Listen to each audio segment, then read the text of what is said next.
Vale, Aquí no hay me siento. problema. Pero- Y gracias por conectarse, ¿verdad? Y estar en esta conversación. Y como usted dice, cada día se pone más interesante Uf, la conversación y toda la dinámica entre, ¿verdad? Ustedes, los colegas. Pues estamos, ahí está. Muy buenos días a todos. Gracias por conectarse al proyecto ECO. Espero, ¿verdad? Que me estén escuchando bien. Estaba conectando el micrófono. Vamos al comienzo en varios minutos. Pueden encender sus cámaras, ¿verdad? Para poder mantener ese diálogo entre todos los colegas. Veo que han seguido conectando. Se ve por ahí a la doctora Mejía, a Jefti, ¿verdad? La doctora Dávila, que la veo por ahí casi todas las sesiones. Así que bienvenidos a todos. Como saben, hoy estamos en nuestra sesión número 18 de la serie educativa Diabetes Mellitus, ¿verdad? Hablando sobre la revisión de los estándares de la Asociación Americana de Diabetes y el uso de la telemedicina. Como siempre, le damos a la bienvenida, ¿verdad? Y que se sientan en confianza de entrar ¿verdad? En esta red de colegas en donde buscamos las mejores prácticas y, ¿verdad? Como siempre, tenemos al doctor Cumulada de parte de la clínica ProHealth, que como estaba mencionando, están ubicados en Bayamón, en nueva dirección, así que están ahí a la orden. Como siempre, queremos, ¿verdad? Validar que tengamos compañeros, colegas nuevos que estén presentes. Tenemos una pequeña demostración. A mí me gusta mucho representar, ¿verdad? Esta imagen donde podemos ver las clínicas de salud que cuentan con equipos de telemedicina. Así que próximamente, ¿verdad? Continuamos haciendo diferentes series educativas, así que que se puedan mantener al tanto con nuestro correo electrónico de asistencia para las nuevas series educativas que siempre le vamos a estar enviando mediante correo electrónico. A todos los que han ido conectándose, ¿verdad? Pueden escribir su nombre, a la clínica que representa, dónde están ubicados.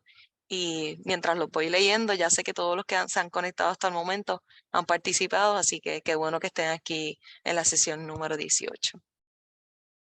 Como siempre, ¿verdad? Los invitamos ahí también vemos a Vilma de ProHealth Clinics, Clinical Service, así que bienvenida. Como Saludos a siempre, todos. saludos. Vemos por aquí a Belín que se está conectando ahora mismo. No sé si lo estoy pronunciando bien, espero que sí.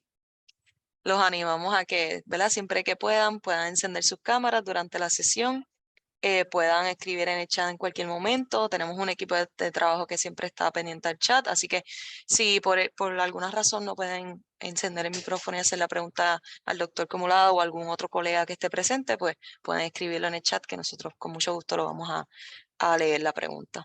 Pueden, ¿verdad? Abrir el micrófono, participar en cualquier momento. Pues también, ¿verdad? Pueden levantar la mano y utilizando el botón que está en la parte inferior, donde indica lista de participantes y podemos entonces eh, darle el espacio para que haga su pregunta o recomendación. Ahora, ¿verdad? Invito al doctor Cumulada para que nos pueda hablar un poquito más sobre el taller de hoy, ¿verdad? Que va a ser el tratamiento de diabetes específicamente en los adultos mayores. Adelante, muchi- doctor. muchísimas gracias, Limariel. Buenos días a todos. Bienvenidos nuevamente. Para mí un placer compartir durante la mañana, lo que queda de la mañana y comienzo de la tarde de hoy con ustedes. Durante el día de hoy vamos a estar completando nuestra sesión número 18, que como muy bien hemos hablado, se titula Revisión de los estándares de cuidado de la Asociación Americana de Diabetes para el 2023 y siendo esto una actividad de educación continuada para 30 créditos de educación continuada para según todos aquellos, ¿verdad?, que cumplan con las especificaciones, tenemos que presentar, ¿verdad?, lo que es los posibles conflictos de interés. Aquí tenemos una diapositiva donde resumen los diferentes contratos o relaciones contractuales que he mantenido, ya sea con instituciones del gobierno, instituciones privadas o diferentes de las organizaciones profesionales a las que he participado o estoy perteneciendo. Aparte del hecho de que estoy en desarrollo de este proyecto con el fideicomiso, no hay ningún otro conflicto de interés, ¿verdad? ¿Verdad? Que sea necesario presentar. Y es importante que todas las expresiones que voy a estar haciendo durante las presentaciones van a ser básicamente sobre los puntos de vista de ¿verdad? Este servidor. En ningún momento van a estar siendo parte de las expresiones o posiciones de ninguna de las organizaciones con las cuales he mantenido relación contractual o mantengo con relación contractual, y básicamente son expresiones basadas en mi educación o conocimiento adquirido a través de los años de la práctica. Cuando hable de algún medicamento o tratamiento, voy a hacerlo en base a las recomendaciones o aprobaciones por la Administración de Drogas y Alimentos, y cuando no sea de esa forma, así lo voy a estar indicando, y la razón de mencionarlo es porque va a estar incluido en lo que son los estándares de cuidado de la Asociación Americana de Diabetes para el 2023. Así que sin nada más, vamos a pasar entonces al tema de hoy, que como muy bien ya mencionó Liz Mariel, se trata del tratamiento de la diabetes en los adultos mayores, que es un tema que cada día que pasa viene a ser una parte integral del día a día de cada uno de los profesionales de la salud y que obviamente tienen diferentes necesidades especiales y todo enfoque de tratamiento tenemos que ir ajustándolo, ¿verdad?, a esas situaciones especiales que tiene esta población. Vamos a pasar con los objetivos rápidamente. Vamos a estar revisando aspectos generales del manejo de la diabetes en el adulto mayor, y hablando, ¿verdad?, de sus posibles necesidades especiales. Vamos a identificar y mencionar los síndromes geriátricos que pueden afectar a esta población y que es importante tenerlos en consideración a la hora de establecer estrategias de tratamiento. Vamos a estar discutiendo las estrategias de tratamiento y metas, ¿verdad?, para el manejo de la diabetes en la población de adultos mayores según la Asociación Americana de Diabetes para el 2023. Vamos a estar estableciendo las recomendaciones de simplificación y de intensificación de terapia en ese adulto mayor, acorde, ¿verdad?, a la capacidad de ese adulto mayor y según las recomendaciones de la Asociación Americana de Diabetes. De igual manera, vamos a estar resumiendo las estrategias de manejo recomendadas para diferentes instituciones, ¿verdad?, fuera de la casa, como son las facilidades de cuidado extendido, así como los hogares de cuidado, y de igual manera vamos a tocar en ese adulto mayor y persona, ¿verdad?, que esté ya alcanzando la etapa de fin de vida, pues cuáles son las recomendaciones en cuanto a las metas de control de la diabetes y el manejo según la Asociación Americana de Diabetes. Y luego vamos a discutir el impacto de la termicina en el manejo de los pacientes con diabetes en los adultos mayores. Próxima. Va a ser importante que cuando hablamos de diabetes, ¿verdad?, en la población adulto mayor, pues es importante que la diabetes es una de las condiciones crónicas de muy alta prevalencia, ¿verdad?, en esta población, ¿verdad?, de adultos mayores, y según vamos envejeciendo, pues sabemos que es un factor de riesgo para el desarrollo de diabetes. Próxima. De igual manera, una cuarta parte de la población mayor de 65 años tiene diabetes, ¿ok? Y la mitad del resto de la población tiene prediabetes, a veces sin saberlo. Va a ser importante que el número de adultos que viven con esta condición se espera que en las próximas décadas continúe en aumento. ¿Ok? Así que esto es extremadamente importante porque vamos a tener que adaptarnos a tratar esto todos los días. De igual manera, va a ser importante, próxima, que todo el enfoque del manejo de esta población adulto mayor debe requerir no solamente el aspecto médico, sino funcional, psicológico y social en todos sus aspectos para garantizar mantener una mejor calidad de vida para esta población de adultos mayores. Próxima. Vamos a tener que, como mencioné, hacer estas evaluaciones no solamente médicas en cada uno de estos aspectos de forma inicial y de acuerdo, ¿verdad?, a las necesidades de tratamiento y o necesidades especiales que requiera esta población, para así ajustar los tratamientos acorde, ¿verdad?, a esas especificaciones. Próximas. Aquí vemos algunos, ¿verdad?, de los síndromes geriátricos con los cuales tenemos que estar bregando diariamente y debemos ser proactivos para identificarlo. Uno de los más comunes definitivamente es la polifarmacia. Va a ser importante entender que la mayoría de nuestros pacientes adultos mayores conviven con a veces 3 o 4 condiciones crónicas en las cuales a veces requieren 2 o más medicamentos de tratamiento. Así que en muchas ocasiones, yo siempre hago a manera de broma con los pacientes, a veces estamos hablando de las medicinas y yo les digo, sí, el problema que tenemos es que el plato de medicamentos es más grande que el plato de comida.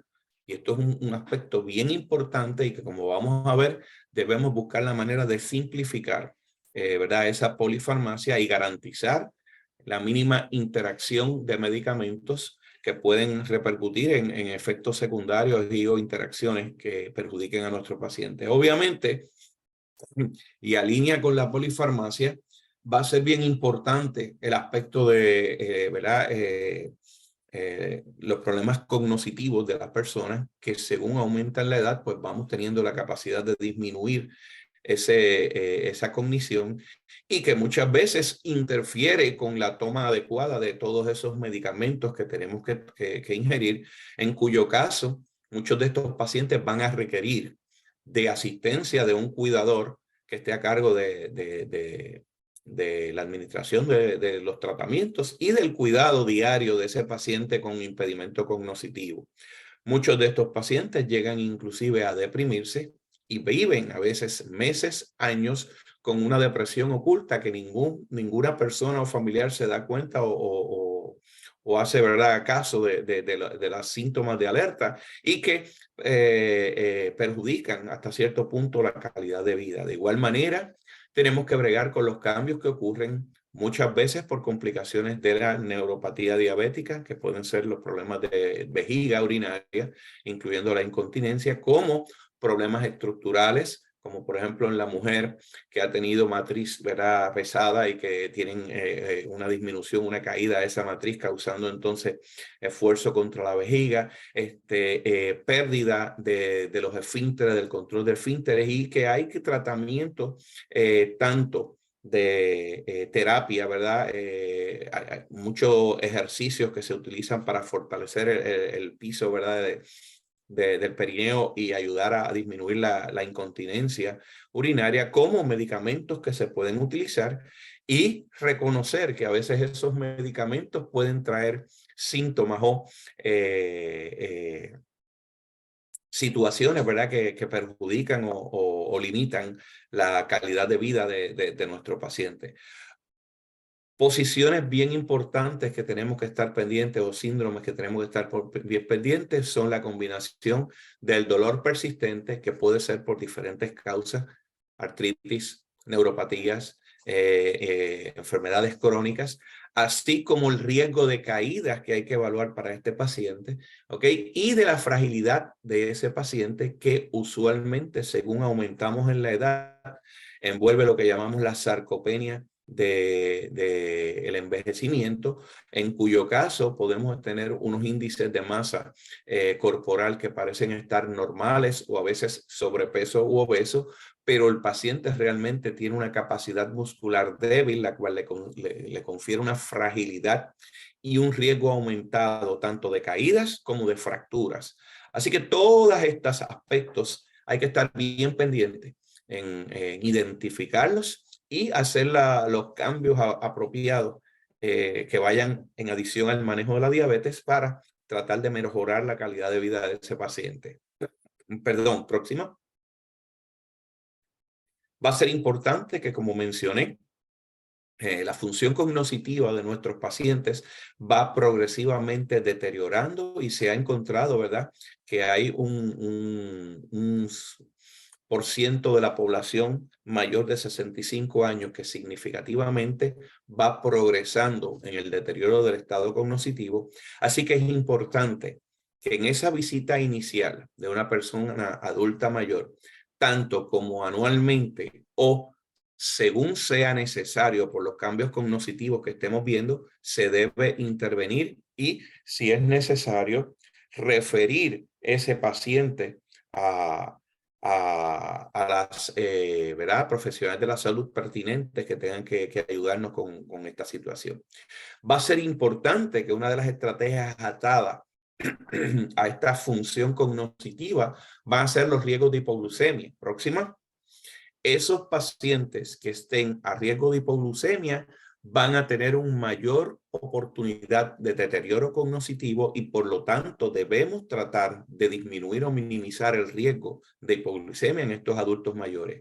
Es reconocido que el riesgo de hipoglucemia en estos adultos mayores es mayor que en aquellos adultos jóvenes con diabetes, en cuyo caso tenemos que estar evaluando consistentemente en cada visita de rutina, ¿verdad? La incidencia de episodios de hipoglicemia, y va a ser importante que muchas veces estos pacientes no tienen un plan de monitoreo establecido y a veces no perciben o no tienen los síntomas de hipoglucemia y hay que pensar en otras posibles causas como episodios de sudoración, dolores de cabeza persistentes, episodios de taquicardia que pudieran estar relacionados a episodios de hipoglucemia y reforzar la importancia del monitoreo, ¿verdad? Del automonitoreo de los niveles de azúcar para validar si estamos teniendo hipoglicemia o no. Próxima. Va a ser importante que en todo adulto con diabetes tipo 1, adulto mayor, debemos recomendar un monitoreo continuo de glucosa, ya que esto nos garantiza evaluar adecuadamente el tiempo en rango de ese paciente, pero de igual manera nos ayuda a identificar los patrones que pudieran poner ese paciente a riesgo de hipoglucemias recurrentes y de esa manera, pues minimizar estos episodios de hipoglucemia. Próxima. Vamos a ver que de igual forma, si es un adulto mayor que está en múltiples inyecciones de insulina, tenemos que también considerar la utilización, ¿verdad?, de el monitoreo continuo de glucosa para lograr mejorar el control de tiempo en rango y de igual manera evaluar esa variabilidad de glucosa, perdón, que la población adulto mayor es bien importante, que puede estar relacionada a irregularidades en su itinerario de comida y que muchas veces disminuyen significativamente la cantidad de comida a través de diferentes momentos del día y no necesariamente si estamos utilizando múltiples inyecciones vamos a tener un pareamiento adecuado, lo cual nos pone a riesgo de episodios de hiperglucemia como de hipoglucemia. Así que el uso del monitoreo continuo nos ayuda significativamente a evaluar esa variabilidad. Próxima. Va a ser importante que en todo adulto mayor con diabetes tipo 1 se puede considerar o se debe considerar la utilización de métodos automatizados de infusión de insulina, las bombas de insulina nuevas que tienen, ¿verdad?, la programación para ella misma titular los niveles de insulina basal de acuerdo al monitoreo continuo que está reflejando el sistema, lo que llamamos el sistema cerrado, que es la combinación de bomba de insulina con monitoreo continuo de glucosa. Pues las nuevas bombas que tenemos disponibles tienen la capacidad y tienen algoritmos para ellas mismas hacer la titulación de la insulina basal, lo cual puede darnos la oportunidad de disminuir el riesgo de hipoglucemia en estos pacientes, así como también nos envían señales de alarma cuando el paciente va disminuyendo su nivel de azúcar demasiado rápido, como manteniendo una elevación progresiva y rápida de los niveles de azúcar. Así que esos sistemas automatizados nos ayudan un montón a mantener un control adecuado de ese paciente adulto mayor con diabetes tipo 1. Próximo. Va a ser importante que desde el punto de vista de las metas de tratamiento, ¿ok?, va a depender de las capacidades físicas cognitivas de ese paciente, así como de la expectativa de vida y otras condiciones crónicas que esté coexistiendo, ¿verdad?, en este paciente. Y vamos a ver que no necesariamente vamos a ser tan agresivos como somos en la población general, donde buscamos mantener unas hemoglobinas glicosiladas menores de 7. En este caso, pues pudiese ser que requiramos que esos niveles de control glucémico sean un poquito más flexibles, a lo mejor entre 7 a 7.5, o en aquellos pacientes que aún tienen mayores complicaciones, menores expectativas de vida, que tenemos una combinación de aspectos cognitivos disminuidos, fragilidad, riesgo, ¿verdad?, de caídas, etcétera, pues a lo mejor ser menos agresivo de una hemoglobina glicosilada de 8, ¿verdad? Menos de 8 sería aceptable. ¿Cuál es la razón principal de ser menos agresivo con la hemoglobina glicosilada? Como mencionamos anteriormente, es minimizar los riesgos de hipoglucemia en una persona que, si tiene esos episodios de hipoglucemia, muchas veces por su capacidad de movimiento, su capacidad cognitiva o su fragilidad, va a tener un riesgo aumentado de caídas o de complicaciones que pueden requerir inclusive hasta una hospitalización en esta población. Esa es la razón de ser menos agresivos en el control glucémico de estos pacientes. Próxima. Así que va a ser importante, como mencioné, que vamos a tener que ser flexibles, ¿verdad?, en estas metas de control glicémico. Sin embargo, no podemos dejar pasar desapercibido que si el paciente permanece con hiperglicemia sostenida y progresivamente aumentando, esto puede ser un factor precipitante que requiera que el paciente necesite llevarse a una sala de emergencia, a un hospital. Así que en todo momento tenemos que estar ¿verdad?, revisando esas metas de control y haciendo los ajustes pertinentes. Como yo digo siempre, vamos a estar aquí jugando, ¿verdad?, con la titulación fina, en buen castellano, como decimos, el fine tuning, de subir o bajar el tratamiento para minimizar las hipoglucemias, pero garantizar que evitemos el desarrollo de hiperglucemia sintomática que pueda llevar a complicaciones agudas que requieran hospitalización. Próxima.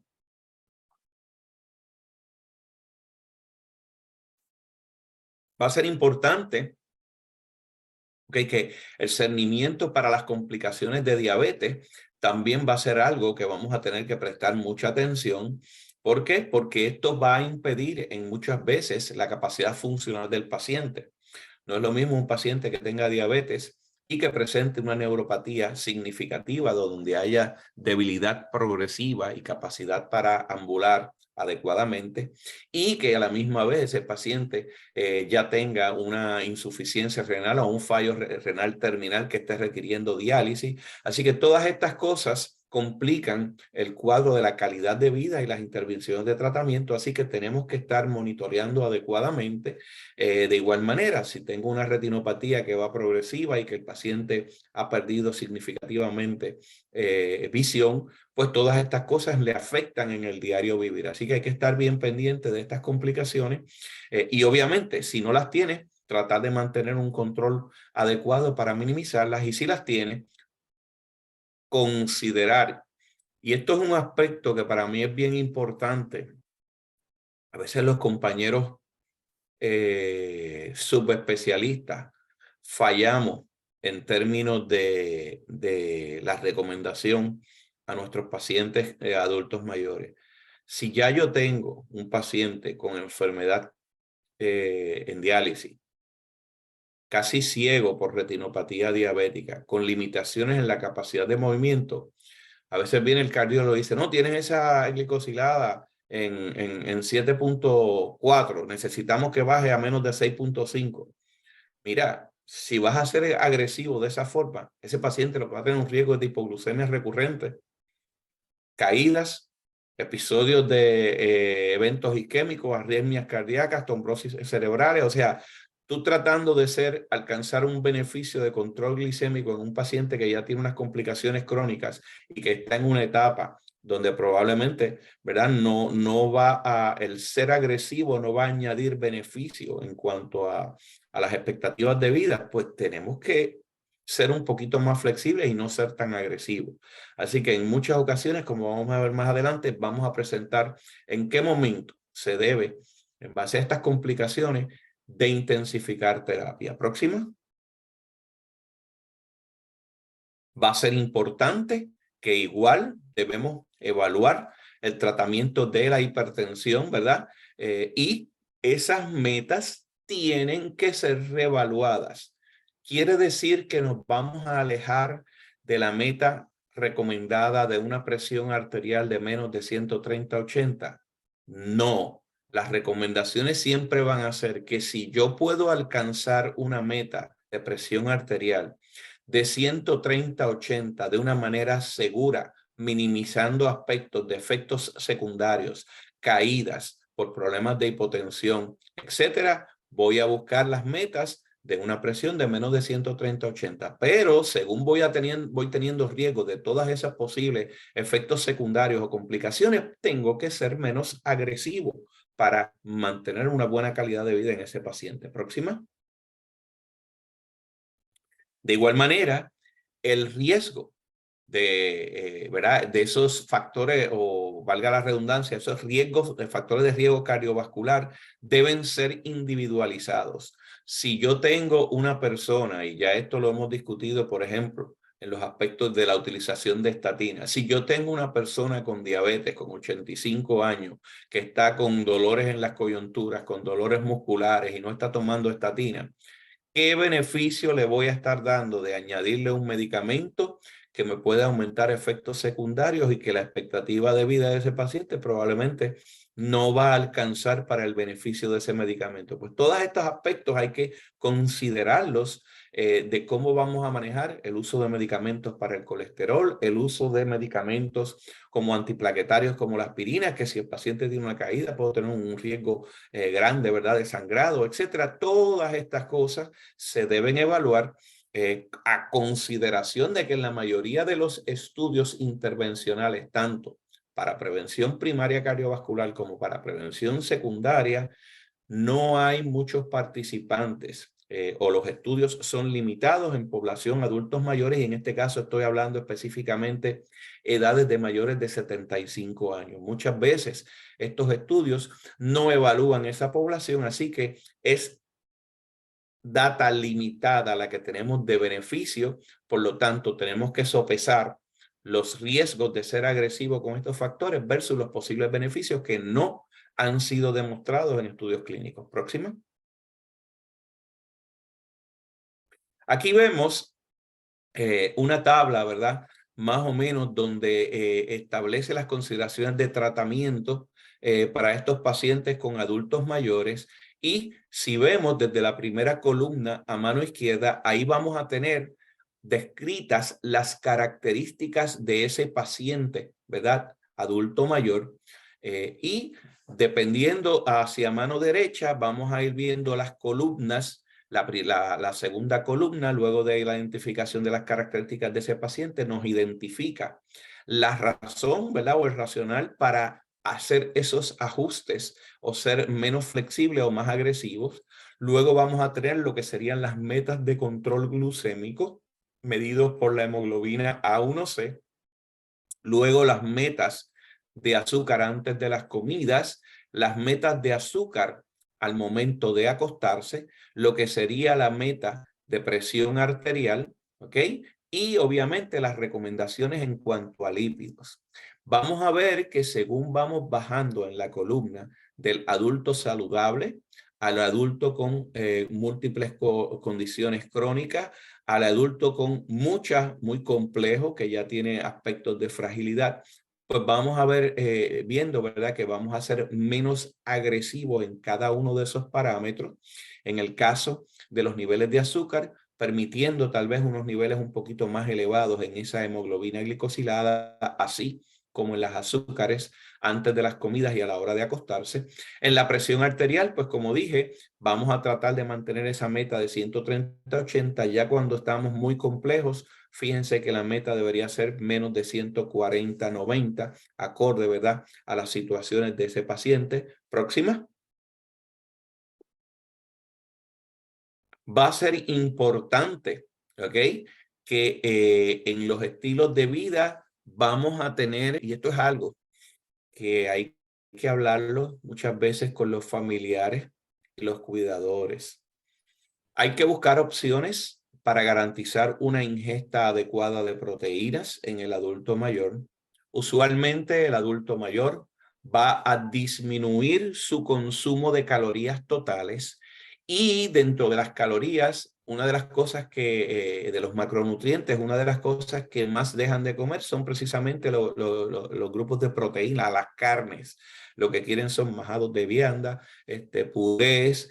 Así que tenemos que buscar cómo reforzamos ese aspecto de la ingesta de proteínas para garantizar, ¿verdad? La necesidad y minimizar lo que conocemos como la sarcopenia del envejecimiento. Tratar de promover en cuanto sea posible una ingesta adecuada de esas calorías y macronutrientes, tratar de fomentar la actividad física y que, como mencionamos a principio en la modificación de estilos de vida en las primeras sesiones, la combinación de actividad aeróbica, actividades de yoga o balance, ejercicios de estiramiento, balance, tai chi, todas estas que nos ayudan a fortalecer y disminuir el riesgo de caída, como la utilización de pesas o bandas, ¿verdad? Elásticas para fortalecer los músculos y de esa manera disminuir la sarcopenia, van a ser importantes y son efectivos para ayudar a reducir el deterioro físico, ¿verdad? De ese paciente. Así que debemos promover el uso de todas estas estrategias en la modificación de estilos de vida. Próxima.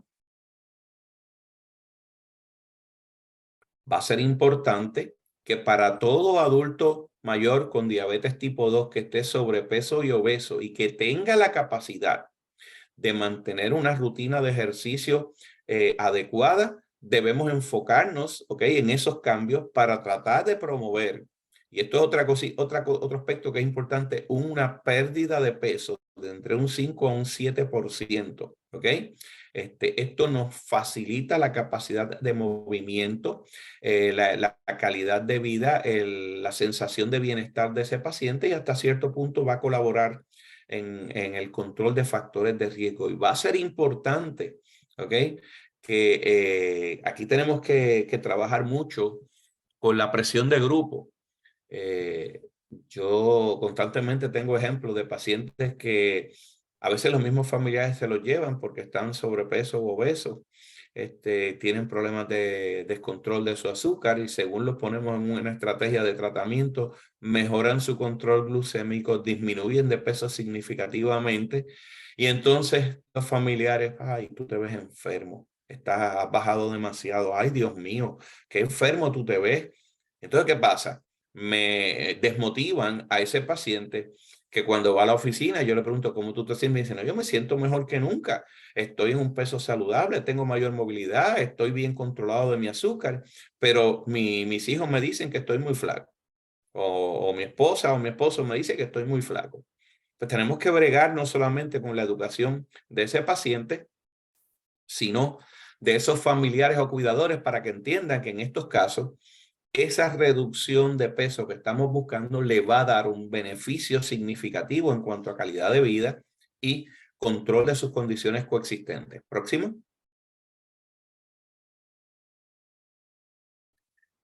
Va a ser importante que desde el punto de vista de estrategias de farmacoterapia en nuestros adultos mayores, sabemos que tienen un riesgo aumentado de hipoglucemia. Así que vamos a tratar de utilizar medicamentos que minimicen el riesgo de hipoglucemia, ¿ok? Evitar, en cuanto sea posible, medicamentos como lo son las sulfonilureas, como son las meglitinidas, que es el caso del repaglinide o Prandin, el Starlix o Nataglinide, ¿ok? Y obviamente cautela con las insulinas, ¿verdad? Que estemos utilizando. Así que esto va a ser bien importante que vamos a tratar de promover la utilización de medicamentos que minimicen el riesgo de hipoglucemia. Próxima. De igual manera, tenemos que verificar y buscar la manera de evaluar esos pacientes que tienen, ¿verdad?, diabetes y que están sobretratados. En muchas ocasiones tienen más medicamentos de los que requieren y va a ser el momento donde vamos a tener que considerar simplificar el tratamiento si es posible y están utilizando múltiples medicamentos. buscar combinaciones de pastillas para que sean menos cantidad de pastillas la que tenga que tomar, recordando lo que mencioné anteriormente de que el plato de pastillas era más grande que el plato de comida. O sea que estos aspectos hay que considerarlos y si es necesario bajar las dosis. Próxima. Va a ser importante que vamos a deintensificar el tratamiento, ¿ok? Para reducir el riesgo de hipoglucemia y mantener o alcanzar las metas de hemoglobina glicosilada según las expectativas de vida ¿verdad? Y garantizando la mejor calidad de vida posible para ese paciente y que ya estas metas deben ser individualizadas en acuerdo entre usted, el paciente o sus cuidadores para de esa manera garantizar la mejor calidad de vida posible. Ya tenemos que sacarnos de la mente, como hablaba ahorita, cuando los subespecialistas queremos ser demasiado agresivos y el médico de cabecera nos llama y nos dice, mira, es que este paciente está solo. No, quiero que la glicosilada sea menos de 6.5 y estamos hablando de una persona de 78 años que vive sola, que tiene demencia, está con un cuidador que va intermitentemente, tiene limitaciones, tiene una amputación, no puede, pues obviamente yo no puedo pretender que ese paciente pueda manejar esos episodios de hipoglucemia adecuadamente. Así que tengo que buscar la manera, número uno, de ser menos agresivo y número dos, de simplificar o ser más flexible o más laxo en el tratamiento de ese paciente. Próxima.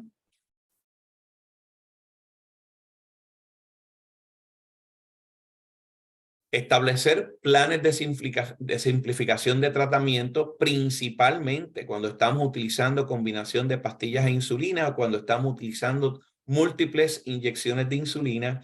El propósito principal de esto, disminuir el riesgo de la hipoglucemia y, como dije, disminuir la polifarmacia, ¿verdad? Y las posibles interacciones que hay en el uso de múltiples medicamentos. Va a ser importante que de igual manera tenemos que recordar que estos pacientes adultos mayores muchas veces de lo que viven es de la pensión del Seguro Social. Así que evaluar la cubierta de su plan médico, el costo de los medicamentos es parte de las responsabilidades que debemos tener para de esa manera garantizar una adherencia adecuada al tratamiento y cumplimiento de tratamiento.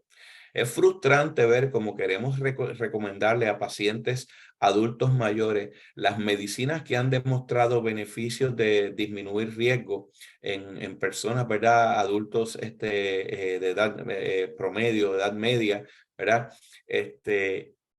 A un paciente que el medicamento vale $1,500 mensuales y el paciente lo que recibe para pasar su mes son 750. Pues obviamente va a ser inaceptable. Ese paciente no va a poder adquirir esos tratamientos y tener esos beneficios. Así que tenemos que individualizar y establecer planes para garantizar que el paciente pueda ser cumplidor, ¿verdad?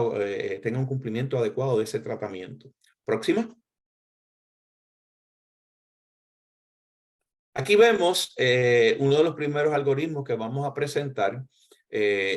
Son estrategias de simplificar tratamientos complejos de insulina. Si vamos de extrema derecha, aunque la mayoría de los endocrinólogos y de las personas que trabajamos con diabetes no fomentamos o utilizamos ¿verdad? El uso de insulinas premezcladas, hay momentos donde esa insulina cumple, ¿verdad? Su necesidad, ¿verdad? O se puede identificar su necesidad.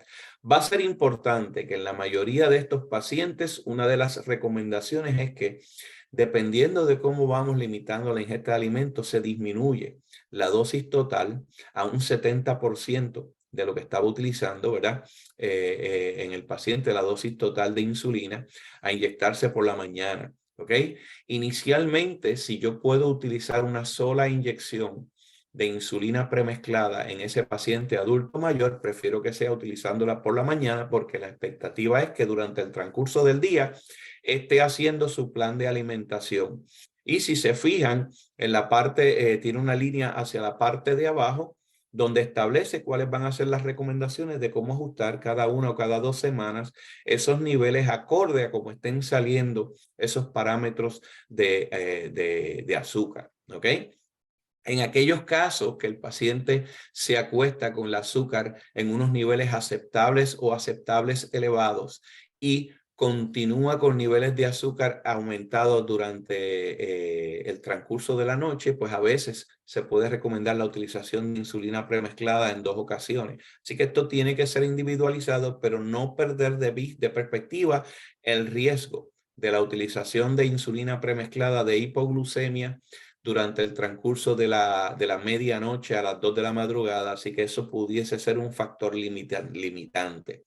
Tenemos que entonces, en el medio, vemos la utilización de las insulinas prandiales, y esto es otro aspecto importante porque a veces en esos pacientes con diabetes tipo 2 que mantienen unos niveles de azúcar aceptables durante el día, mientras no están haciendo sus comidas, ¿ok? Y cuando hacen sus comidas, tienen unos picos significativos de hiperglucemia. A veces, más que considerar insulina basal, una de las recomendaciones podría ser que, como mencioné, muchos de estos pacientes hacen 1 o 2 comidas al día. Pues a lo mejor entonces ese paciente considerar utilizar un bolito de insulina prandial, ¿verdad? Con la comida o con las 2 comidas más fuertes, y de esa manera monitorear esos niveles de azúcar para garantizar que se mantengan en unos niveles que no sean excesivamente elevados y que a la misma vez pues, disminuimos el riesgo de hipoglucemia. Sin embargo, sabemos que en la mayoría de nuestros pacientes vamos a requerir de la utilización de insulina basal, y tenemos entonces ahí las estrategias donde una de las recomendaciones es cambiar la inyección de insulina de por la noche a por la mañana, ¿ok? ¿Verdad? Esto facilita o disminuye el que haya un riesgo de que se quede sin la inyección porque se acueste a dormir y se le olvide, ¿ok? Sino que se levante y todos los días garantizamos que se ponga esa insulina. Idealmente vamos a disminuir las dosis de insulina. La prioridad va a ser tratar de evitar el que ese paciente tenga episodios de hipoglucemia, y una de las cosas que podemos hacer es establecer estrategias como vemos en los modelos ahí, donde el paciente se va a monitorear el azúcar todos los días por la mañana, y dependiendo del valor de azúcar en la mañana es que va a titular esa insulina basal, ¿ok? Que en vez de inyectársela por la noche, se la va a inyectar por la mañana, pero va a ser importante que esa titulación no sea diaria. Muchas veces yo recomiendo a los pacientes que la hagan cada 3 días. En estos adultos mayores aún la recomendación puede ser, vamos a titularla solamente una vez a la semana, ¿ok? Usted busca y saca el promedio, puede ser de los últimos 3 días o de los 7 días, y entonces en base a eso va a decidir si el paciente aumenta. Vamos a poner que decidimos que el nivel de glucosa de ese paciente sea unos niveles de azúcar antes del desayuno que esté menos de 130. Pues si el promedio de azúcar de esos 7 días es mayor de 130, pues una vez a la semana yo voy a aumentar la insulina en 2 o en 3 unidades.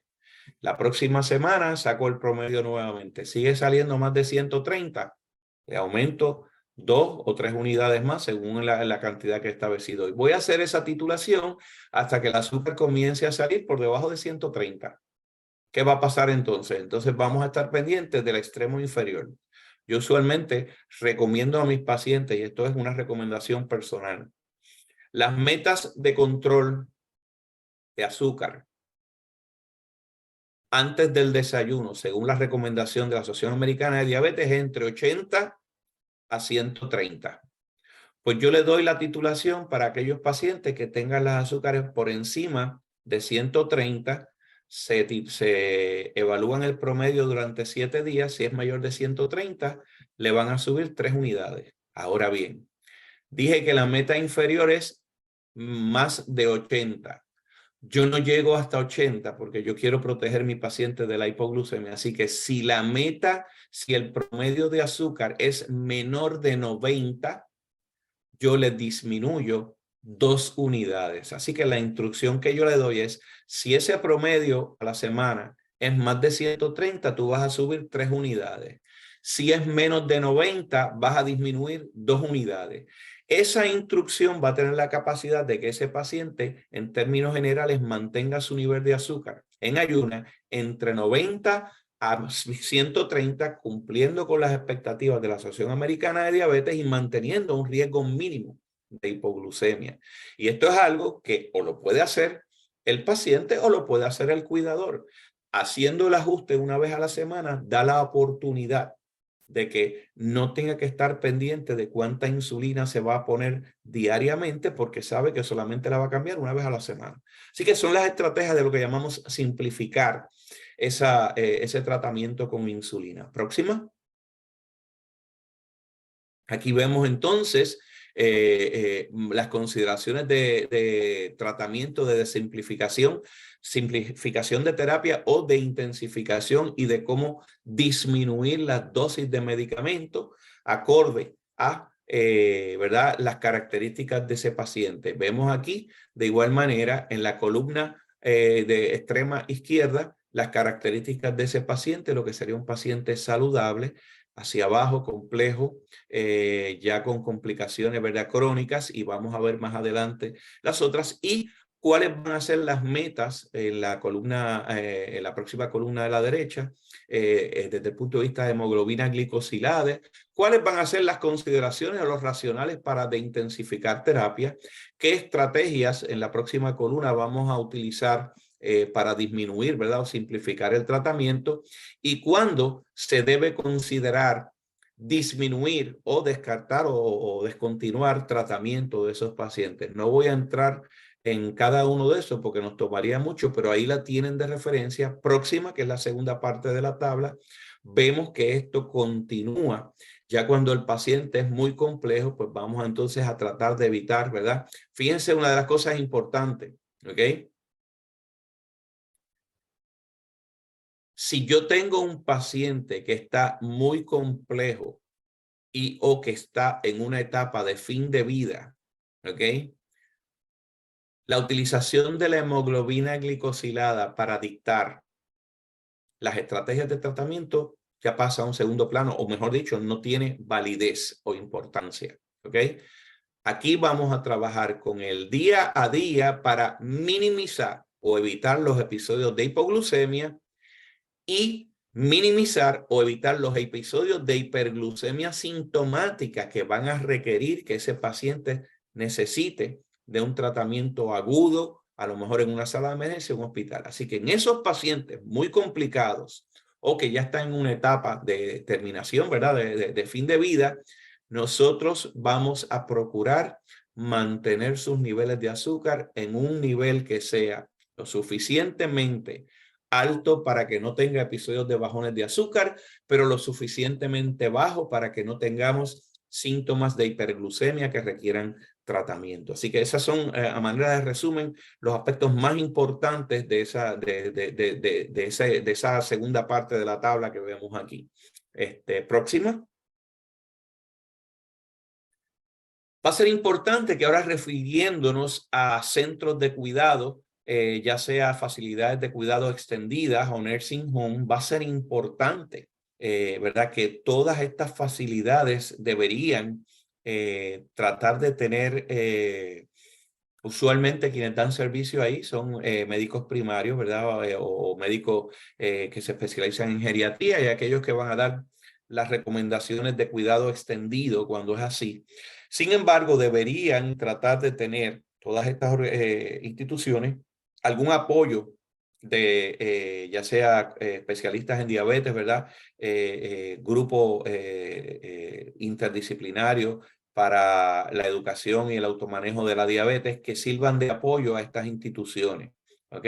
Así que cuando no sea así, debe tratar de garantizar una educación por lo menos básica a lo personal que va a estar trabajando, ¿verdad? En esta institución, para de esa manera garantizar un monitoreo y estrategias de intervención que sean adecuadas. Próxima.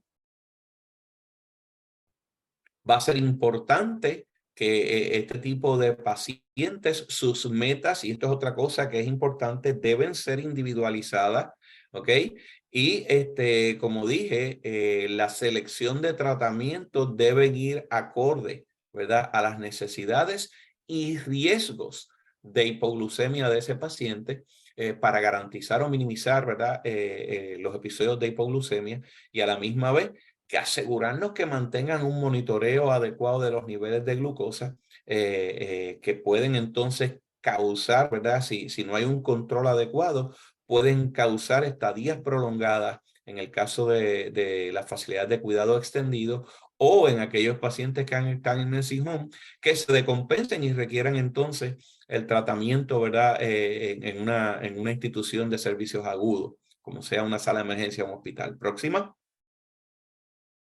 Vamos a uno de los aspectos más importantes que ha tomado un auge significativo es la utilización de los aparatos, ¿verdad?, de monitoreo continuo de glucosa, porque ayudan a estos pacientes a monitorear el riesgo de hipoglucemia tanto cuando están siendo tratados con insulina como cuando están siendo tratados con sulfonilurea. Uno de los aspectos importantes, obviamente en el caso de la insulina, si es insulina basal, pues sabemos que va a durar 24 horas. Si es sulfonilurea, la mayoría de las sulfonilureas que tenemos disponibles son de larga duración, duran 24 horas, así que un paciente que no está teniendo una ingesta adecuada, ya sea en un cuidado, en un hogar, ¿verdad?, de cuidado, o en una facilidad de cuidado extendido, y que, por ejemplo, en una facilidad de cuidado extendido, si está entrando en terapia física y no ingiere su comida adecuadamente, el riesgo de hipoglucemia va a ser mayor. Así que tenemos que tener estrategias de monitoreo, y el monitoreo continuo de glucosa nos facilita el identificar temprano esos patrones de riesgo de hipoglucemia y atenderlos para prevenirlos. Próxima.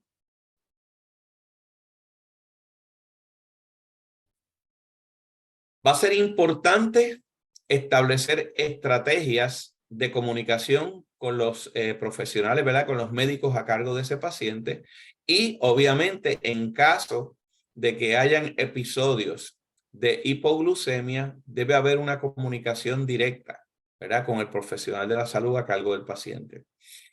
Esto es algo bien importante, que igual en los hospitales yo trato de orientar al personal, ¿verdad?, de enfermería, que como siempre para mí es importantísimo el trabajo que realizan y la labor que hacen diariamente. Yo siempre digo que el personal de enfermería en el hospital es los ojos y las manos del médico, que no estamos continuamente allí. Y así yo les instruyo, ¿verdad?, a que cuando haya un episodio de hipoglucemia, pues en el caso de hospital tenemos estrategias de protocolos de hipoglucemia. Yo le digo, si me van, el propósito de la llamada, y esto es bien importante, el propósito de la llamada cuando hay un episodio de hipoglucemia no es yo decirte que vas a usar la regla 15-15. Yo espero que ya tú hayas tratado ese paciente para la hipoglucemia. El propósito de la llamada es para tratar de identificar qué causó la hipoglucemia y tratar de prevenir episodios subsiguientes de hipoglucemia. Pero es importante que tengamos esa disponibilidad de comunicación cada vez que tengamos, ¿verdad?, episodios de hipoglucemia, y de la misma manera que en los hospitales establecemos protocolos para el manejo de la hipoglucemia, en estas instituciones, ya sea nursing homes o ¿verdad?, facilidades de cuidado extendido, deberían tener los protocolos igual. Próxima. Vamos a ver que de igual manera deberían llamar lo antes posible cuando los niveles de azúcar están, ¿verdad?, necesiten ser ajustados porque los valores estén demasiado estrictos. Como mencioné, en estos pacientes de adultos mayores, principalmente con complicaciones crónicas, con muy complejo, ¿verdad?, situación de salud, usted va a ser más flexible. Así que si yo tengo un paciente que persistentemente está manteniendo sus niveles de azúcar en unos niveles de azúcar, lo que consideramos saludable, ¿verdad?, niveles saludables, pero muy cerca de riesgo de hipoglucemia, como lo serían entre 70 y 100, probablemente deberíamos hacer ajustes en esos medicamentos, así que debe esa facilidad comunicarse con el médico para atender esa necesidad. De igual manera, si persistentemente los niveles de azúcar están sobre 250 en un periodo de 24 horas, eso es algo que si no hacemos nada, el paciente va a requerir de tratamiento agudo, ya sea en una sala de emergencia o en un hospital. Próxima. De igual forma, cuando vemos que consistentemente hay valores que exceden los 300 miligramos por decilitro, por lo menos en días consecutivos, eso también es una alerta de que tenemos que probablemente hacer ajustes en el tratamiento y que si no, pues el paciente se puede decompensar. Próxima.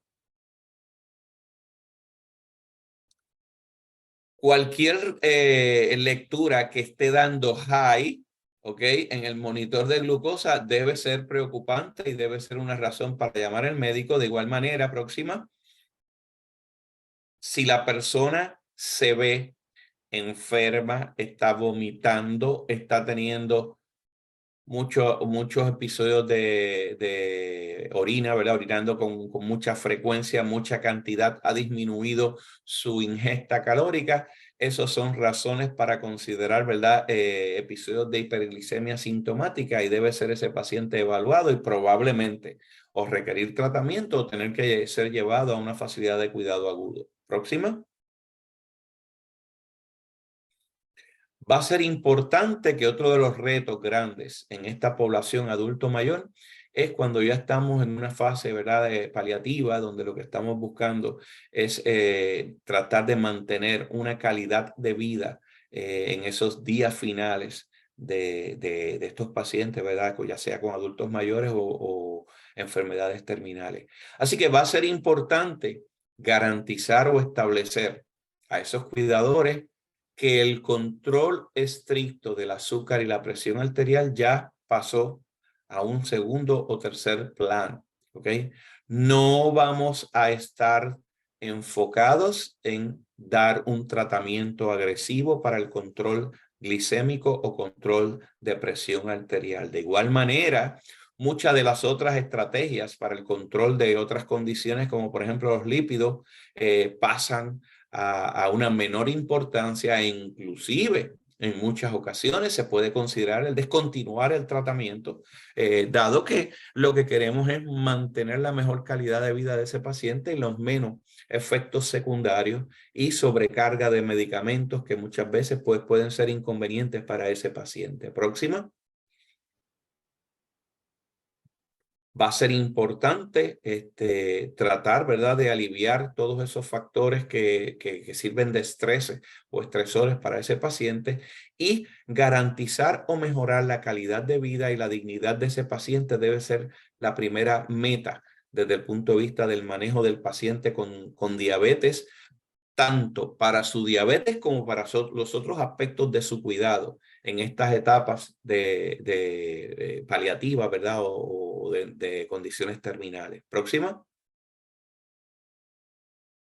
Aquí vemos entonces consideraciones, ¿verdad? Para categorías, dependiendo de la categoría del paciente en una etapa, ¿verdad? De enfermedad terminal, ¿cuáles van a ser las recomendaciones? Si tenemos un paciente que está estable y que el paciente, pues, ¿verdad?, mantiene su estilo de vida a pesar de su enfermedad terminal, pues lo ideal es que continúe con el tratamiento previamente establecido, pero enfocándonos en número uno, la prevención de episodios de hipoglucemia. Próxima.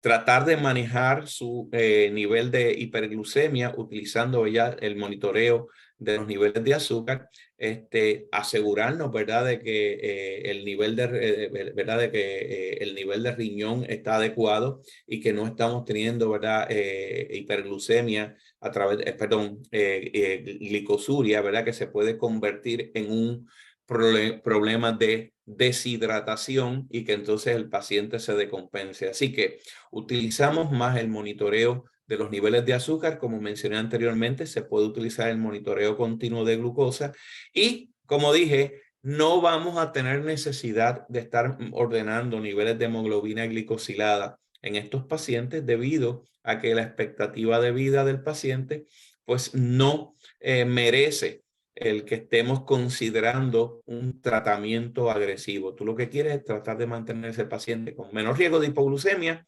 pero que no tenga hiperglucemia sintomática. Próxima. Va a ser importante que si el paciente ya está presentando evidencia de fallo de órganos, ¿verdad? La primera prioridad es evitar la hipoglucemia. Próxima. O sea que esa va a ser nuestra estrategia principal, garantizar que el paciente mantenga una hidratación adecuada, ¿ok? Va a ser importante que en aquellos pacientes con diabetes tipo 1, la administración de insulina se va a reducir, ¿ok?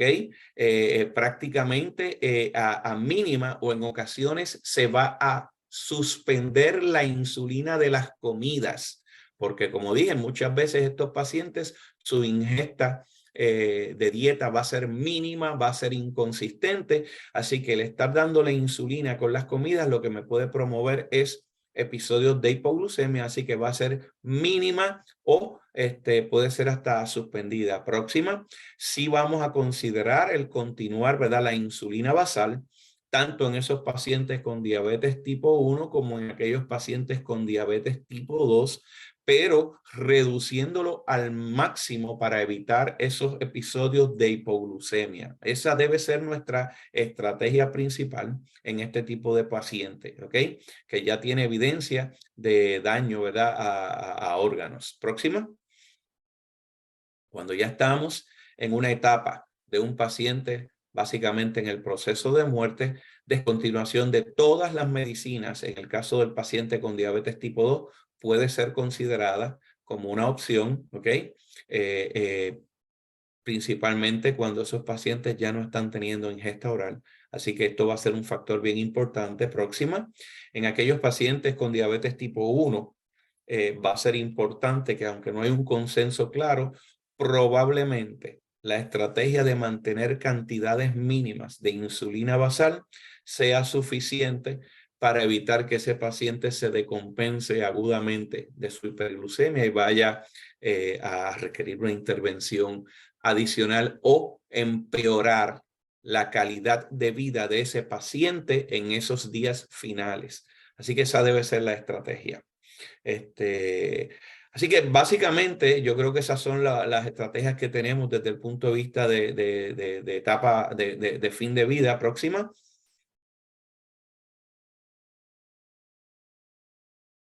Aquí tenemos entonces, desde el punto de vista del uso de telemedicina, esto fue un repaso sistemático que se hizo a través de Medline, y se utilizó, ¿verdad? Un sistema donde se evaluaron diferentes estrategias de uso de telemedicina en adultos mayores, y básicamente encontraron, ¿verdad?, de que definitivamente cumplía la necesidad de acceso a poblaciones donde los recursos, ya sea por distancia o por limitación de profesionales de la salud, era, ¿verdad? Valga la redundancia, era limitado, pues garantizaba un acceso a esas poblaciones. Obviamente, al ser un repaso de literatura, había muchas discrepancias en cuanto a outcome y resultados. Sin embargo, en términos generales, sí, todas las publicaciones concluían que mejoraba la capacidad de acceso a estos adultos mayores. Así que las recomendaciones de ellos es que se continúe, ¿verdad?, utilizando el uso de la telemedicina en la práctica de rutina, principalmente en esas áreas donde hay difícil acceso, ya sea por distancia o por recursos humanos en el caso de profesionales de la salud, y que se evalúen, que se deben utilizar estudios randomizados para evaluar entonces, ¿verdad?, características de outcome desde el punto de vista de mejorar, pues, disminuir hospitalizaciones, alcanzar metas de control, etcétera. Pero definitivamente es otra de las poblaciones donde se ha utilizando, perdón, la telemedicina de una manera efectiva, garantizando que acceso a muchos pacientes que de otra manera no tendrían estos privilegios. Próxima. Así que a manera de resumen, va a ser importante que la diabetes es una condición altamente prevalente en la población de edad avanzada y que a la misma vez es altamente compleja y que requiere necesidades especiales que hay que atender. Próxima. Va a ser importante que tenemos que hacer una evaluación de todos los aspectos de ese paciente, no solamente médicos, sino funcional, psicosocial, determinantes sociales, como hemos hablado anteriormente. Próxima. Las metas de control glicémico, ¿ok? En estos adultos mayores muchas veces pueden ser más flexibilizadas o relajadas, ¿verdad? En el sentido de ser menos agresivas, que deben ser individualizadas y que la meta debería ser evitar síntomas de hiperglucemia sintomática, ¿verdad? O que lleven a hiperglucemia sintomática y o que a la misma vez disminuyan los riesgos de hipoglucemia. Próxima. Como vamos a ver más adelante en este próximo renglón, que esos pacientes debemos tener ese balance entre evitar hiperglucemia sintomática y disminuir el riesgo de hipoglucemia, que sabemos que es mayor en la población de adultos mayores comparado con la población de adultos jóvenes. Próxima. Va a ser importante que el manejo, ¿verdad? O tratamiento de estos factores cardiovasculares que en unos momentos del tratamiento en la vida de nuestros pacientes con diabetes queremos ser bien agresivos, pues va a llegar el momento en este adulto mayor donde probablemente hay que flexibilizar y ser menos estricto en el tratamiento de estos factores de riesgo para mantener una mejor calidad de vida. Próxima. Va a ser importante el considerar las estrategias que mencionamos de simplificación y de intensificación de tratamiento en estos pacientes con adultos mayores con diabetes para minimizar el riesgo de hipoglucemia, polifarmacia y de esa manera mejorar la cantidad de vida, la calidad de vida, y que esto debe ser considerado aún en las facilidades de cuidado extendido, nursing home, como dije anteriormente, y obviamente en el cuidado paliativo de estos pacientes en edad terminal, y que hay momentos en donde ya esa hemoglobina glicosilada no va a estar siendo utilizada como meta de control, sino que vamos a trabajar básicamente con mantener ese paciente libre de síntomas de hiper o episodios de hipoglucemia. Obviamente, para finalizar, que el uso de la telemedicina pues se va a continuar considerando como una opción y que debería ser parte de las estrategias de tratamiento y seguimiento a todos nuestros pacientes, ¿verdad? Para principalmente sobrellevar esas barreras de acceso, ya sea por distancia o por falta de profesionales de la salud. Yo creo que eso es todo lo que tenemos. ¿Algún comentario, duda, pregunta? Gracias, doctor, por la presentación. Si algún participante tiene preguntas, dudas hasta el momento que quiera traerlas. De hecho, doctor, nosotros tenemos un proyecto de telemedicina específicamente para los nursing homes, para esos hogares de adultos mayores en donde les proveemos el equipo de telemedicina y, ¿verdad? Estamos ofreciendo talleres específicamente para los médicos en dos equipos específicos. Uno se llama TytoCare y el otro Global Med. Y, ¿verdad? Todos esos médicos que estén interesados en tomar gratuitamente ese adiestramiento en cómo se utiliza el equipo, en cómo el médico puede ver la plataforma, revisar los exámenes y demás. Así que vamos a estar invitándolos para nosotros poder visitarlos y ofrecerles ese taller gratuitamente. Perfecto, eso me parece que una de la importancia de esto es que se pueden establecer estrategias y protocolos de manejo donde entonces podamos nosotros a distancia, sin necesidad de tener que estar allá, apoyar, ¿verdad?, al personal de esos hogares o de nursing home para entonces mejorar la calidad de vida de esos pacientes. Súper. Mientras traigan sus preguntas, ¿verdad? Va a estar en pantalla como las sesiones anteriores. Vamos a estar colocando una encuesta, ¿verdad? De la universidad. Entiendo que ya está, sí, ahí está. Para todos aquellos, ¿verdad? Que desean recibir créditos en educación continua, ¿verdad? Es requerido que completen la encuesta. Y también, ¿verdad? Este es el momento, si tienen preguntas, dudas, aprovechen.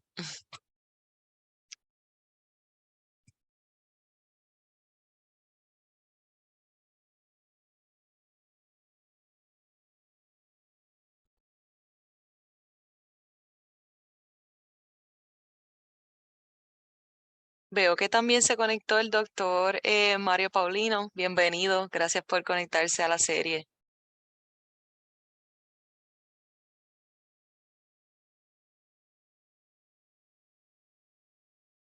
¿Alguna duda, pregunta, comentario de alguno de los participantes?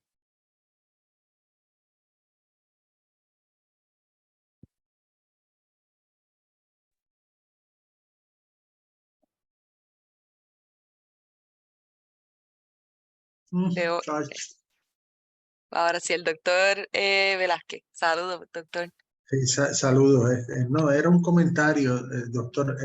La verdad que estas edades, esta edad es el reto más grande que tenemos los médicos para tratar el control glucémico. Dadas las características tanto mentales de estos pacientes, también tenemos un alto grado de pacientes, cuidando pacientes en Puerto Rico. Y esto va a ir en aumento porque ya no hay cuidadores. No todo el mundo va a estar en un hogar de ancianos y no hay cuidadores. Estos pacientes son pacientes que viven solos. A veces al cuidador se le olvida darle el tratamiento al paciente. Tenemos fluctuaciones grandísimas en dextro. A veces están en hipoglicemia. Uno no le puede aumentar dosis porque el día que comen entonces se meten en hiperglicemia y a veces se le hace a uno difícil bregar con esta situación. Es correcto, doctor. O sea, yo siempre trato de enfocar, ¿verdad? Cuando estamos educando más que a los pacientes, porque como muy bien mencionó, cuando ya son pacientes con deterioro cognitivo, yo le explico a los cuidadores y es una manera, analogía de hacerlo. O sea, igual que pediatría, el cuidador tiene que ir educando o manejando la condición del paciente en lo que ese niño va creciendo y va aprendiendo. Pues en la ventaja de ese cuidador pediátrico es que la expectativa es que según vaya avanzando la edad, ese paciente vaya asumiendo responsabilidades y control de su condición. Desgraciadamente, en la población de adultos mayores con deterioro cognitivo, el problema es lo contrario. Ese paciente, según va pasando el tiempo, va desaprendiendo. Así que vamos a tener que ocuparnos más del cuidado de todos los aspectos del cuidado de ese paciente, lo cual requiere que tengamos pues un monitoreo continuo. Y como usted muy bien dijo, estamos viviendo una situación donde tenemos pacientes que requieren de cuidado, que son los que están cuidando a otros pacientes. Esa es una de las razones por las cuales el gobierno federal ha entrado en esto y a manera, ¿verdad? Pues, a veces lo criticamos de manera jocosa, a veces en serio, pero cuando hablamos de los determinantes sociales y de todos estos beneficios que se están dando a través de los programas de Medicare y de los Advantage, eso no es una decisión del plan médico, eso es una decisión del gobierno federal para tratar de aliviar los determinantes sociales que no se están cubriendo. Ahora bien, ¿cómo se va a implementar? Pues esa es la pregunta, como digo, de los 64,000 chavitos, porque uno de los problemas que tenemos es que necesitamos recursos humanos para facilitar el cuidado de estas personas adultos mayores. Y desgraciadamente, como usted muy bien lo presentó, no tenemos esa población, no hay disponibilidad, lo cual causa un reto grande. Desde el punto de vista de tratamiento, pues aquí estamos resumiendo las metas y sé que no es sencillo o no es fácil, pero si establecemos protocolos de cómo seguir estas simplificaciones de terapia y de escalación, ¿verdad?, de tratamiento, pues muchas veces podemos lograr. Y vuelvo y le digo, yo tengo varios pacientes, bastantes pacientes, en que estoy en una etapa donde le he minimizado las medicinas para el control de la diabetes y simplemente hablo con los cuidadores y le digo, no sé, la prioridad es que no tengan episodios de hipoglucemia. Como yo le estoy explicando. Yo quiero, número uno, mi primera prioridad es disminuir el riesgo de hipoglucemia. Y segundo, si hay un día que se trepa el azúcar mucho, pues nada, dale un poquito de agua y vamos a ver. Si se está manteniendo 2 días o 3 días o más con el azúcar sostenida por encima de 250, ese sería uno de los momentos donde yo voy a considerar hacer un cambio. Pero volvemos, cuando yo tengo un paciente que un día comió, imagínate, una señora de 89 años con Alzheimer, con demencia, se sienta una tarde y se come un medio pedazo o medio servicio de un banana split. ¿Qué usted cree que va a pasar? Ese día el azúcar la va a tener por las nubes. Pero al otro día, ¿qué pasa? El azúcar está más o menos en 180, 150. Pues está bien, pues lo dejamos igual. Usted le va a decir que no se coma ese banana split. Yo no se lo voy a decir. Sí, o sea, son las cosas que tenemos que tener. Ahora, si la persona está persistentemente con azúcares elevadas, persistentemente comiendo mucho, pues eso son estrategias donde pudiese ser por el mismo descontrol del azúcar. Y entonces es importante hacer una intervención. En todo momento vamos a tratar de evitar o minimizar el uso de medicamentos de acción prolongada que me aumentan el riesgo de hipoglucemia. Y obviamente ese cuidador debe ser diestro en la utilización de medicamentos o estrategias. Por ejemplo, vamos a poner que le estoy dando su insulina basal y le estoy dando a lo mejor metformin a ese paciente. Y tiene unos episodios donde tiene unos azúcares por encima de 350, pues a lo mejor yo le doy, en esos momentos le vas a poner 3 o 4 unidades de insulina Humalo para llevar ese nivel de azúcar a un valor menos de 200. Pero tenemos que tener metas específicas y estrategias específicas que garanticen que el paciente no se decompense por los niveles elevados de azúcar, pero minimicen el riesgo de hipoglucemia. Y vuelvo, es bien fácil decirlo, establecerlo pues sigue siendo un reto, pero una vez lo comenzamos a practicar y lo hacemos parte de nuestra rutina, podemos llevarlo a nuestros pacientes y hacerlo de una manera que sea efectiva. Así que gracias por ese comentario, Víctor. Gracias. ¿Algún otro compañero, verdad, que desee traer alguna pregunta, duda hasta el momento sobre el tema de hoy y de las sesiones anteriores también?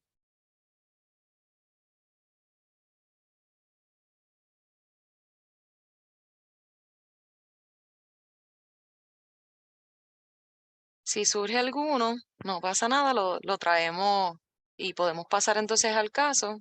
Y nos vemos entonces, si Dios lo permite, el próximo martes. Excelente, gracias, doctor. De igual Muchas forma, gracias. a usted. ¿Verdad? Van a poder ver la encuesta, va a permanecer abierta un tiempito, ¿verdad? Para que puedan contestarlo. Adicional a eso, quería comentarles, ¿verdad? De que se les envió por correo electrónico acceso a la carpeta compartida de nosotros, ¿verdad? Que va a tener las presentaciones. Yo sé que algunos doctores me habían escrito para poder repasar las presentaciones anteriores, así que si no recibieron la carpeta, nos pueden escribir y con mucho gusto, ¿verdad? Se lo volvemos a reenviar. Recordarles también, si ustedes han tenido casos, ¿verdad? Que quieran traer y entonces, ¿verdad? Junto a todos los colegas y el doctor Cumulada, traer sus dudas y preguntas con casos particulares, ¿verdad? Nos los pueden enviar por correo electrónico o también al principio de la sesión, ¿verdad? Pueden traer el caso y entre todos, ¿verdad? Buscar las mejores prácticas.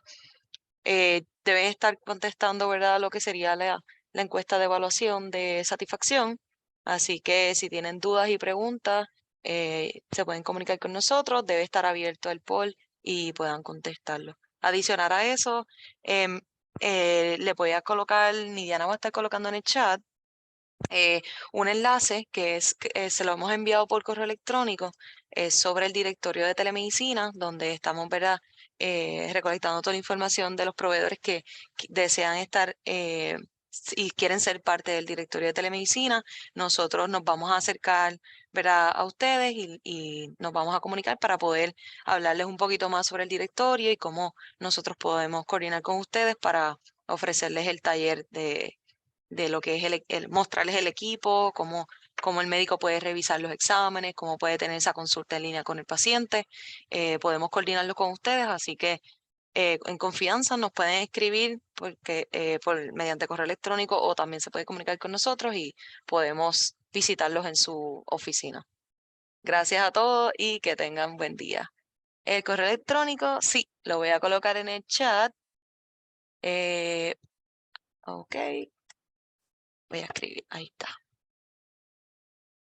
Abelín, le coloqué el número de teléfono y el correo electrónico, se puede comunicar con nosotros, el correo es asistencia@prpht.org o a nuestro teléfono 787-523-5879 y el equipo de nosotros, ¿verdad? Puede coordinar con ustedes el adiestramiento. Muchísimas gracias y que tengan buen día.